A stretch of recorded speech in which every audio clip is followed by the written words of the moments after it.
You're listening to the Scaling Wellness Podcast, the podcast dedicated to sharing the what, why, and how of scaling your wellness practice, as well as sharing inspiring stories of how others did it themselves. I'm your host, DJ Turner, author, agency owner, houseplant lover, and your go-to guy for scaling your wellness practice. If you're looking for tips on how to grow your team, book more clients, and get out of the day-to-day in your practice, you've come to the right place. Now sit back, relax, and let's get into the episode. What's up, everyone, and welcome back to another episode of the Scaling Wellness Podcast. Today, I'm sitting down with Ravit Michener, the owner of both Elements of Touch Wellness Spa and Estes River Treatment.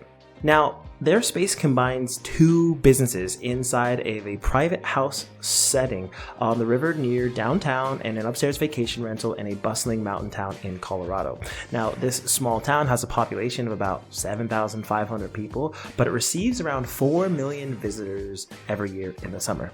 During the summer, when her business really is in its full bloom, treatments can be done in an outdoor environment with a picturesque river view, and the owners have brought on some really amazing people. Ravit's gone and found really amazing people who have great specialized services. Now, her story is really interesting. She found her true calling in massage therapy. She first heard about it from a roommate, and we kind of talk about the back in the day. She's been in the industry for quite some time, and when she had first gotten into the industry, it was not very well regulated consistently across every state and every city, and she was really impressed with what she had been seeing in the state of Florida specifically, and decided that she was going to pursue this more and figure out how to build a career in this space. So she started her own business, eventually worked in a pain management clinic as well, though, to expand her knowledge and the potential of massage therapy, really being one of the people to push when massage therapy, especially was not taken as serious healing modality. So she ended up moving to Colorado, studying premed. She dropped out though and bought the building downtown and ended up opening her small one-room clinic and transformed the space into a thriving space, the close-knit team atmosphere, and eventually would morph and grow and become what is Elements of Touch now. So in this episode, we talk about some great things about her history through massage, getting to see what was massage and self-employment look like over the years in the history of the United States. We talk about some of the importance of setting boundaries with clients, the need for systems and organization inside of your business as you start to grow, some of the challenges of hiring, bringing on right people with the right skills, right values, and the importance of having the personal connection with clients, no matter how big or small the team is. So it's a really fun episode. I really enjoyed it. Without any further ado, here's my interview with Ravit. So Ravit, I'm excited to get into this conversation. First, thank you for being here today.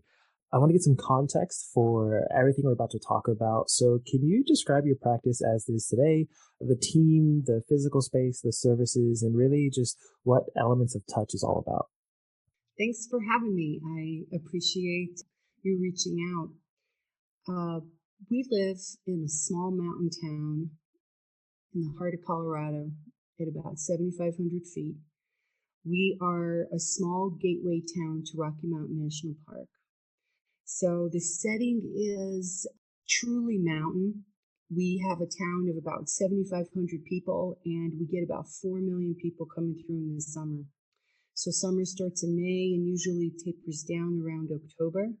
And then, of course, with the Denver and Front Range area growing so much, we continue to get quite a bit of people coming up throughout the winter and the fall, of course. Our space is a private house setting. We are right on the river, just off of downtown. And we also offer a vacation rental upstairs. So it sort of runs a dual business that we try to marry together. And some people have a lot to do with us, and some people have nothing to do with us when they come and stay upstairs from the spa. The spa is essentially fairly small. It's under 1,000 square feet. I've learned through the years that small is beautiful, and to really try to create a quality product, which is one of the most important things to me, keeping it small is doable. You're able to manage it. I think a lot of people think more is better, and there are days where I wish we did have more space because the phone's ringing off the hook, but I'm glad that what we have is kind of a small scale, high quality. We have 3 treatment rooms. Sometimes in the summer, we overflow into the backyard facing the river under shaded trees on a beautiful patio. So we can do seated treatments outside and things like that. I hire therapists as private contractors. I think that that is a dying thing these days. A lot of I notice that there's a lot of friction about, they want to be employees and they want benefits, and understandably so. Massage is a different kind of profession. It's not guaranteed income. But I'm sort of old school. I've been doing this a long time, and I'd like to pay my therapist as much as possible. So part of how we run is I really give my therapists a lot of freedom with their schedules and their lives and their families. And COVID really put kibosh to anything that maybe in the past we would have done, we do different now. So COVID did really shake up the industry. I'm kind of starting to ramble and losing the question. No, that's okay. I think this lays a lot of really good foundation that we'll dive in further to some of those things. One of the things I also would love to know about are not just the businesses, but the people. So I'm really curious if we were to turn back time and we look at like late middle school, early high school, this 13 to 15-year-old. Who were you at that time? What were you interested in? Great question. I turned vegetarian at the age of 12. And that was the time when, giving my age away, when, your parent would just say, well, just eat around it. Just eat the meat for today, and then you can start tomorrow. And I just naturally started to gravitate to really wanting a clean diet. Health food stores were dusty bulk bin places. There was no Whole Foods. There was no real education about, for one thing, natural medicine, eating healthy and not eating meat. I was also very much into sports. I was a swimmer. And so I would be wet all the time. I would be swimming before school. I'd be swimming at lunch. I'd be swimming after school. I'd be competing on the weekends. And I was living in Chicago. And interestingly enough, I was a teenager, so I wouldn't dress properly. I wouldn't dry my hair, and I would be cold a lot. And that would leave my muscles to just be so tight on top of really massive workouts. And I remember just begging my parents for massage, just like rub my back, rub my neck, rub my low back is killing me. And there was nothing. There was just nothing. There was, the Russian woman named Helga at the YMCA in Chicago, who I actually did go and see. And there was nowhere to go with the food piece, the natural medicine, and then the body work. If you're training and you're a teenager, and your body hurts, what do you do? Say, well, just go stretch, go lift some more weights, take a pill. But there was nowhere to go with that. And that just naturally led me, sorry, that's my bird clock. That led me to wanting to know about this, wanting to learn about this. And I think the time was right because there was not a lot of people out there teaching. There was not a lot of therapists by any means. Massage was something you did if you were on a cruise or if you were rich, so it wasn't at all the mindset that it is today. So I want to know how the vision started to come about. I mean, are we talking about showing age? I mean, you've had your business for roughly the same amount of time I have existed as a human on Earth. That doesn't make me feel old at all. How did this vision first come about? Especially, I mean, now I think it's really easy to look and see all these different examples of what a massage business not could be. like that. It was not.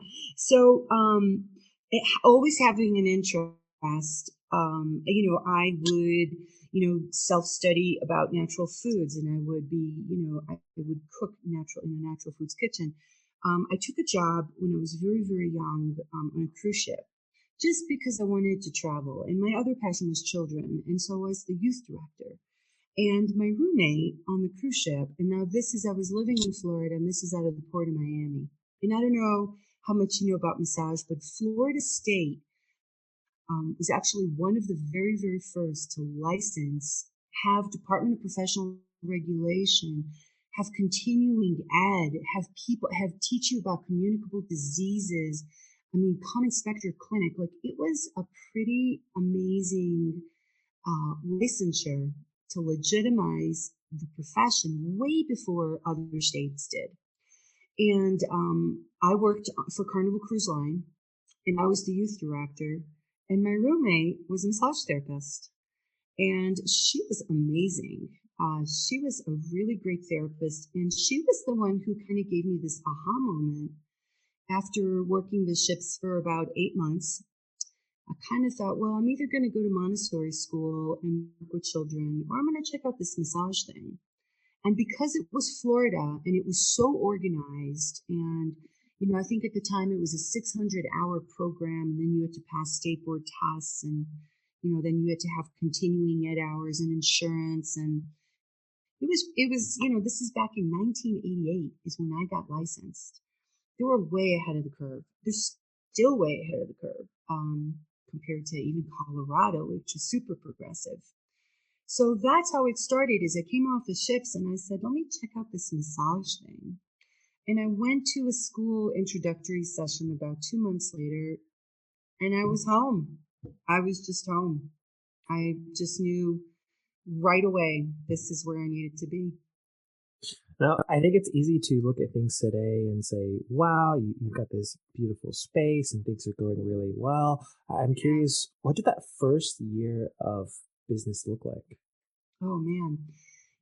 Like I said, there was not a lot of massage therapists, and then there wasn't a lot of people getting massage. And so, was I nervous if I could actually make a living at this and taking out, and paying for schooling and, supporting myself? And I'm really young. Yeah, I was pretty nervous about it.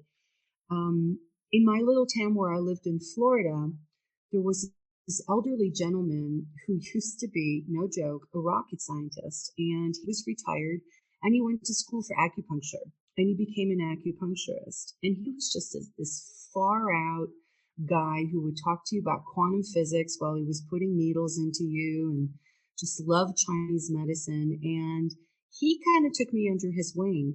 And he had one of those kind of crazy professor offices where, the room would have ceiling to wall chock full of books and graphs and, just information left and right, and posters of Chinese meridians. And that's the atmosphere I walked into is, hey, I need some help here. I'm getting older and I can't do massage, but I'd love to work with a massage therapist and do acupuncture on clients. And he took me under his wing and sort of got me started in terms of bringing me in some clients and giving me some guidance and teaching me things you don't learn in school. The practical stuff you do in school is kind of nothing compared to working with real life people. So I had a nice short mentoring, and that was super helpful in the beginning. So walk us through just some of the timeline. I mean, there's 30 years of business to look at to where we are today, but what are some of those events or moments or decisions, just the milestones and high points along this journey? Yeah. So being in Florida and being licensed in Florida, it took me about 3 or 4 months of working with Kaylin, my mentor, to kind of go, I think I'm just going to find a small room, and I'm gonna rent it out, and I'm gonna focus on. At the time, for me, it was, I really loved the medical model, so neuromuscular therapy was the continuing ed that I kept doing, and that's what I was hoping to focus on. And I started super simple, and I literally rented out a room. I remember I hired a psychic to kind of because I just was afraid to pull the trigger. And I think back and I think, man, I think rent was like $250 a month. A massage was going for 30, maybe $35 an hour. And I was nervous about that. I was nervous about all of those expenses and taking out a shingle, and who's going to show up. And I did continue to be a natural food chef one day a week at a place that is kind of like a Whole Foods. So I kind of kept kept vested interest. So I had a little bit of income coming in while I allowed the business to grow. And it did pretty well. You're frozen, by the way. Very soon after I opened my clinic, within about 6 months, I did find that there was this pain clinic in my town, and I kind of had no idea what that was. But I made an appointment to talk to the doc, and I just marched myself in there. I had no idea what I was doing. And I said, hey, you run a pain management clinic. You need body work. And he was a Colombian doc, and he was super open to it, and he actually hired me. And I ended up working with a multidisciplinary team of PTs and OTs and you name it, the entire gamut of post rehab. And these were clients, they weren't just workman's comp. These were the really, really complicated. These were the people who had the surgery, had the physical therapy, never got better, had another surgery, had more physical therapy, still never got better. They were almost the throwaway cases. And I would show up to work and I would get files that were 2 inches thick with labs and MRIs and CAT scans and x-rays and diagnostics. And I was completely lost, but I loved it. I absolutely loved it. And that was another opportunity that I had that really threw me into understanding, where does massage start and where does massage stop, right? I think in school sometimes we're like, oh, there's so much you can do, there's so much you can do with body work. And of course you can, but I was working with some seriously injured people. And I really bumped up against the what I cannot do. And that was a learning as well. Some people were getting better, some people were not. But for the people who were not, it forced me to figure out, what is it that I could do for them? If your spine's been cut up 2-3 times and you're fused and you're this and that, you're going to have pain in your spine. And I can work that soft tissue around it, and I can look at your posture, and I can make suggestions, and I can try to hit what the other practitioners don't do, which is basically touch you. And sometimes it was just about comforting people, and it was about comfort touch, and it was about listening to people and understanding where they're at. And maybe creating, a little bit of muscle relief in areas that weren't even injured. So working feet, not working that low back, or doing cranial or scalp work, right? So it forced me to really push my education, which was, I think, in this day and age would be much more basic than what they're able to teach these days as far as modality. And that was the beginning. That was the first 6 years, was in Florida, running my own business and working also part-time at the pain clinic. So I love looking at transitions. I think one of the sometimes most difficult or very important transition is that switch from a business of one to a business of many. I mean, you've also found yourself in another state. I'm curious, at what point did you bring on your first hire, and how did you come across to make that decision instead of just working completely by yourself?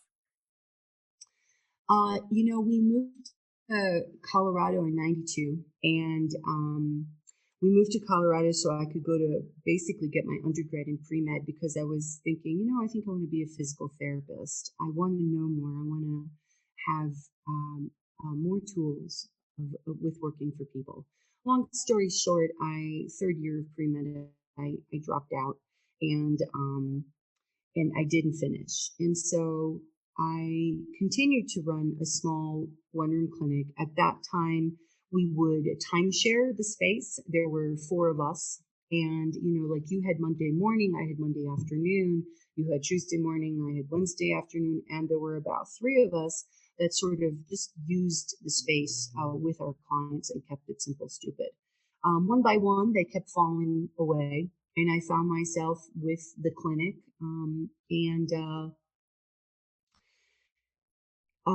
It took a while.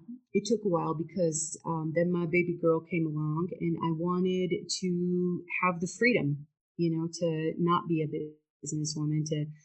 I wanted the freedom that massage allows you, that you can, work from 9 to 1 and be done for the day and be with your kid. And we did that for quite a while. We also got into some fix and flips. And it wasn't until we found ourselves back in the real estate market that all of a sudden I said, I've been running this one-room clinic and I'm tired of it. I want to change the carpet. I want to expand. I see us doing more than just massage.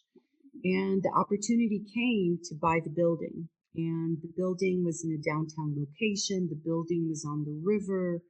The building was lovely. It had dual zoning. It had the commercial zoning that I could run a business. And when we bought the business, we bought it for the sake of business. And then, I literally sat there one day and I said, what is it we're going to do? And I really didn't know. Like, I did spend so much time on the vision of saying, what is it that we're going to do in this space? It had to come, and it came slowly, I hate to say. In hindsight, I think, God, I wish I could have wish somebody would have slapped me a little bit and go, hey, wake up. You have this amazing space, and you need to develop it. And again, at the time, there wasn't a lot of spas. There were massage clinics. But in 92, so this is we came here in 92, so we didn't buy our space, our big space, until about 2006. And it took a while. And I thought, okay, well, I'm booked all the time. Massage therapists you have your max, right? And that's all you can do. And if you keep going and you do more, I'm sorry, your quality goes down, or you burn out, or you hurt yourself. One of those three things happen. So it wasn't worth it to do that. And here I have this 1,000 square feet of space that is so beautiful. And I started to look for therapists. And at first, it was not as orchestrated as it is now, right? It was, oh, can you come and work? And you're available on Tuesdays? Great. Come help me out on Tuesdays. There also wasn't the mindset for so many people to come get massage. It was the people who needed it, right? That's who came to see me. Not the I want it, it's the I need it people. And so we did a lot of neuromuscular. We did a lot of work. I have strong liaisons in town with the medical community. So that's who our clientele was. And it took about a good 2 years for me to kind of go, well, people want more. We should create more treatments. We should have more therapists. And one by one, they started to come. At our glorious, I think maybe we had 8 or 9 therapists. Not all were working at the same time. Some only want 2 days a week. Some want 4 days a week. So we were always a small clinic per se. But it was always sort of a family mentality, right? It was always, because we worked such close proximity to one another, it was very much teamwork.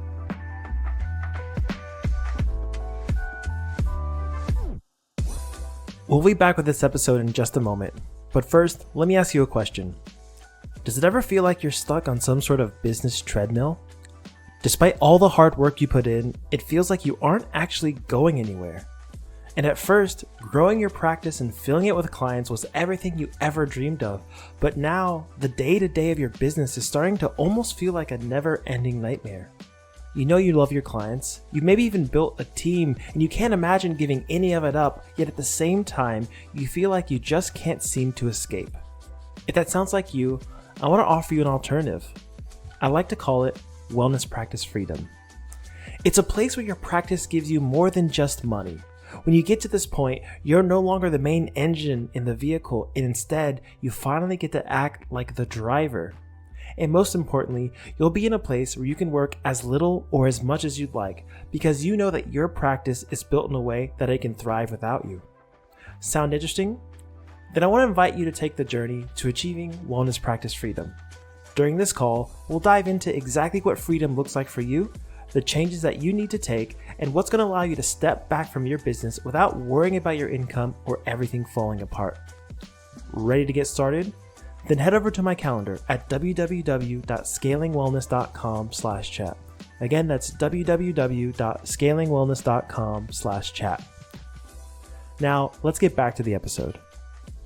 I'm curious about what your approach has been, if it's changed just to management. I think there's lots of different structures of a business, between employees versus independent contractors, and then the size of the business is going to change things as well. Having a small, close-knit group of people, staying, I think, I feel like personally around 5 or 6 is as around it gets to be the limit of being small. I feel like 7, 8, 9 starts to feel like a different business. Maybe you've experienced that. But just what's your approach been to management? Is it let people do whatever, or just how do you manage to say, okay, it is still your business at the end of the day, even though you've got other people working inside of it, and keeping this all together without, micromanaging and doing too much? Right. I learned the hard way. It's really important to hire the right people. And I've made mistakes over the years. I've hired therapists who had great hands, just great hands. But they really stunk with working with people. They really didn't enjoy the before, the after. They didn't enjoy working with people, and they were kind of lousy at being team players. They just kind of had this different mindset of what that means to them. And that's perfectly fine, but that didn't fit in our model. So finding the right people who share your value system and how, what it means to me to run a clinic. I'm still obviously 34 years licensed, still working. I'm still very passionate about it. There are things that I will not compromise, and I've fired therapists over it. And basically that falls down to how you treat people. Other thing is training, right? So as private contractors, you come in with your skill set, and that's what I'm hiring is your skill set. I don't teach therapists how to massage, but I do spend time talking about what my expectations are, right? And if you're working here with me, with my clients and my reputation, this is the moral compass that we're following, and this is how clients are to be treated. And this is what bodywork should mean.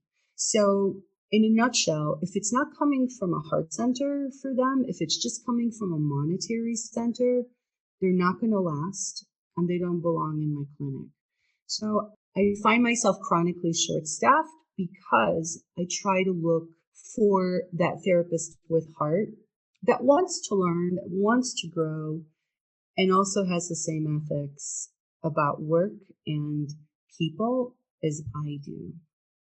And as the business has grown, you've taken on more people. It's had different shapes and sizes. I'm curious, has your mindset about business changed, especially from being in business by yourself to having a business that employs others? Oh, definitely. Part of it was going from a one-room clinic to a big building that had a pretty fat mortgage. All of a sudden, I found myself going, man, that's a lot of massage. How am I going to cover that expense? Luckily for us, business-wise, which is why we bought the building, the upstairs is a vacation rental, that helped float the boat financially. So that took some of the financial burden away from how many massages do we need to do to cover the rent, right? To cover the mortgage. I had to become much more of a business person, and naturally I wasn't. I don't crunch numbers at the end of the week still. I don't look at every single penny, although Absolutely, with costs rising for products and availability, and I mean, all of that, malpractice, all of that starts to add up. And you do have to start looking at it as a business. You definitely have to get out of your Pollyanna way of, oh, I'll pay you 50%, I'll make 50%, everybody's happy, we'll try to keep the cost down, make massage affordable. You have to think differently. So that has been a big learning curve for someone like me because I don't have the business background. We kind of fell into it, if you will, and it did leave me with having to really learn a lot more. I've gotten a lot more savvy with certain things. And at this stage in the business, I'm curious about what some of the infrastructure looks like. I think something that one of my goals on the podcast is to say for every size of business, if you kind of pop the hood, there's just every engine needs different parts or has different things going in it to make it run smoothly, especially, and these are all very different from what you name it's a business of one. I'm curious about what systems help the business run. And when I say systems, I think about the people in certain positions or any policies or any tools or just any of that stuff that clients probably don't think about, but they help make sure the business is running efficiently. Yes, so systems are definitely a word that we use at the clinic, and organization is key. And I think a lot of people don't realize how much prep there is to have a really calm and relaxed day when there's spa treatments, and it's not just massage or hot rocks, when there's other elements that products need to be warmed up, things need to be ready, there needs to be plenty of towels, right? So it's all the behind work that I find exhausting. And that is the most important piece, honestly, to keeping therapists happy, to not having a shit show of a day, right? Where you have a group of 6 or 8 and nobody contacted them 2 days before to make sure we know, what's going on. And if somebody's changing their treatment or last minute dropouts or, all of those dynamics.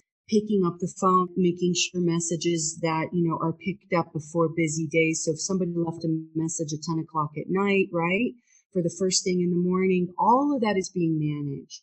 And that requires someone at the helm, and that requires a lot of detail work. And if that detail work isn't there, a potentially great day can turn into a really stressful, unpleasant day. Mostly for the therapist. The clients may not know or may feel it or may be the cause of the stressful day. But as long as the systems are in place where everybody knows where the equipment is, there's always enough product. There's enough sheets, right? Everything that they need is available to them. Prep in the morning for the whole day. That's kind of how we run it. So we run a tight ship with, just really being organized. And again, that's part of the training in the beginning. So everybody's on the same page. And as you've grown as a therapist, as a business owner, as the business has grown, I'm just curious about how your role as owner has changed. And really more specifically, what skills do you know you've had to learn? What tasks have you had to pick up? And what things have you had to let go of as the business has grown? COVID pushed me. I've been back paddling more and more and more as far as how many days a week I want to be in my room. And I find that the more I'm in my room working, the less I am running my business and growing my business. And so I've been trying to back paddle. And COVID forced me, because my husband is high risk, to stop working. And I lost my secretary. I lost quite a few therapists. So by the time we finally did reopen, we were shut down for about 4 months. We were a skeleton crew. We didn't do couples massage. We kept it super simple. There were other things we didn't even do. Some of the mud wraps and all those things were uncomfortable with the mask on. So we eliminated a lot. And I found myself thrown into purely a managerial position because I wasn't seeing clients. I was just doing all the background stuff, answering the phones, booking appointments. And, interestingly enough, from a career perspective, it was gratifying. But to be honest with you, when you love body work, now it's just a job. It's no longer, healing work and working with people on an intimate level, which, fuels me. It's what I love to do. So I've had to learn really good time management skills with getting all of these pieces done. I finally now do have front desk, but I find that there's so much more managerial work that I'm still doing a lot of it. I'm still very hands on. Hmm. I actually find it pretty difficult to let go all the way. And that's not because I'm a control freak, and it's not because I'm not willing to hire someone. I feel like there's just some things as an owner that I see need to be done that are my job, you know? I appreciate you sharing that. I just think that's something that is pretty common. I mean, some of the work that I do when it's helping people figure out like what they can let go of, when to let go, how to let go, because I think Yeah, it's different for every business, every phase of the business, yeah, whatever the owner wants, and figuring out what are those things and in what order and when yeah. is it actually going to make sense to let go. And speaking just of owners in general, I know that there's no business owner that I've come across that hasn't made some form of mistake or at least had a hard lesson that they learned. I think you'd mentioned earlier about bringing in the wrong people or bringing them in too quickly. Are there any other mistakes or hard lessons that come to mind that you'd say you've just really learned a lot from? I do. I'm on some Facebook sites for massage therapists, and I see some of their questions, and I just think back, to the early years. And, I think as body workers, we come in as very empathic, and most of us really want to help. And I think bad boundaries for me were my biggest lesson. I didn't know how to tell a client, don't come a half hour early to your appointment so you can talk to me for a half hour and process with me for a half hour before or even half hour after the treatment. It was really hard for me to set boundaries. Some clients being, inappropriate, not any sort of sexual way, but inappropriate in emotionally dumping, right? And this is not my skill set. I'm not a therapist. I'm not a social worker. Really emotionally dumping too much and putting me in a position where I don't really know what to do with all this information. People demanding to be seen, right? That kind of demanding client. The client who says to you 5 minutes before the end of the massage, "Oh, could you just do my back again?" And making you feel like you didn't do a complete job. All of those kinds of boundaries, I hear them and all of those in the threads. And I just think, man, I was there. It took me a really long time to find just really healthy boundaries and not in any sort of ugly mechanical, I'm on the clock, I am ready to listen to you, I'm off the clock, I'm done with you. Some people are very good at that. I wasn't very good at that. But the clients can push you around. Clients, when they see that this is what you do and what you love to do, some clients will really be demanding. And, just learning also who you want to work with. When you're hungry and you want a full schedule, you'll work with everybody. But it's really good sometimes to say, I don't think I'm the right therapist for you, right? To just kind of really be able to pick and choose. I didn't give myself that luxury. And I think the younger generation does now. And those are things I've learned actually from some of my younger therapists. My millennials teach me like they're really good at saying no.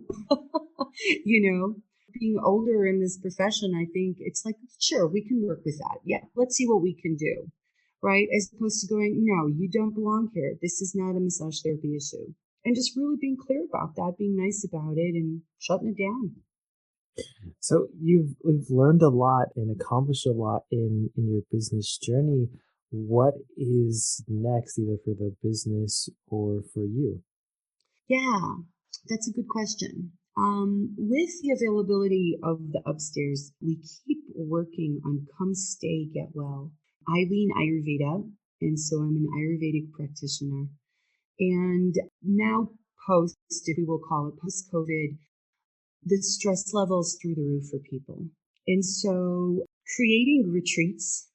is something I would love to do. And that may or may not include a food piece, right? And body work and meditation and yoga. And it may not be happening all at my clinic, but it's creating it, working with other clinicians and other businesses in town to create packages. Because I do have people call, I have women call and go, I'm exhausted, I need something. They don't even know what they need, but they need to go away and they want to be in nature and they want to be loved on, they need some body work and some care. So that's something passionate for me. The other thing I love to do is I teach Pilates and yoga. And so during the winters, I've decided that I'm part of a teaching circuit that I go away to the tropics. And now my manager covers, I'm doing this in baby steps. We're going away 2 weeks at a time for a total of 6 weeks throughout the winter. And so I kind of throw it at her. And then I come back and pick up the pieces and help out and troubleshoot. And then we do it again. And then we do it again. And that really has been a saving grace and finally feels like a reward after COVID being on for 24/7. So that is also what I learned from COVID is don't wait. There's no time, you really you can't wait. You have to do it now. So we've covered so much in this conversation. I've got a few more quick questions. They don't have to have quick answers. My first one, I'm curious, is there anything that you really just love doing that other people might consider absurd or kind of weird? I love mosaics since I went to Italy. And so anytime a plate smashes or a cup smashes in the house, I'm excited about it because I get to make like a bird bath out of it or some outdoor sculpture totem, something fun, paired papers, things like that. I love to garden. We have an amazing garden. And it could be personal, could be professional, but what was your last moment that made you go, oh shit, and what'd you do about it? We celebrate our 30th year in Estes Park, and that's my oh shit. I'm like, how the hell did that happen? It's almost embarrassing for me to say that because I can't imagine how 30 years went by. But that's an oh shit moment of, you better start doing and living how you want to live and not find excuses, find solutions as to how to make that work as best you can. So I'm kind of having one of those moments right now. September, is our 30th year. And it's going to make me have to really sit down and really see what systems are working and what isn't working this year and make those changes. And as you think about your business journey, is there any resource, a book, a course, a podcast, a person, just something or someone that stands out as having been a favorite or really helpful to you?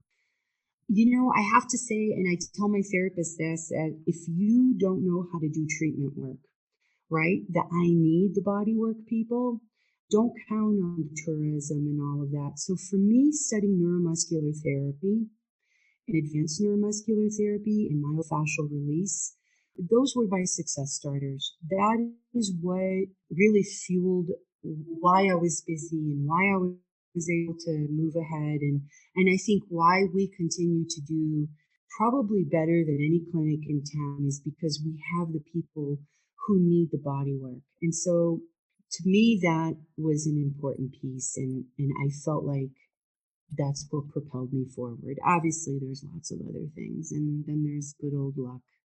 But that was an important piece in the journey. Are there any final words of advice or words of wisdom to share with our listeners? I think more and more as the world changes and as things are automated, I feel like massage therapy is elevated to a level of, I don't have the right words, but something so special. I don't know where you go anymore and basically get touched in a gentle way or a pain management kind of way where you're listened to and get that kind of healing anywhere in this world anymore. I think as we become more jaded, I find that what we do becomes so important. And I wonder if people are turning away from massage and there's less therapists or there's less thrill about it or more of a yucky feel about it because monkeypox and COVID and right, and all of these different things that have really affected our business. I hope they don't taint the water, because it really is one of the most amazing professions, and I see an amazing future for bodywork. So thank you again so much for sitting down and spending time to have this conversation. If anyone wants to learn more about you, your business, or get connected with you, where's the best place for them to go? We have a website, and it's elementsoftouch.estespark.com. It's a lot of words. Or if you just Google Elements of Touch in Estes Park, Colorado. We also are somewhat active on Facebook and Instagram. Under Elements of Touch, you can find us, and give us a call too. Just call us up and introduce yourself. So thank you again so much, and thanks to everyone watching, listening, however it is you're consuming this. That's all for this episode, and I'll catch you guys on the next one. The Scaling Wellness Podcast is hosted and produced by yours truly, VJ Turner. Administration, guest research, editing, and associate production by Helen C. For highlights and updates, follow us on Instagram at Scaling Wellness.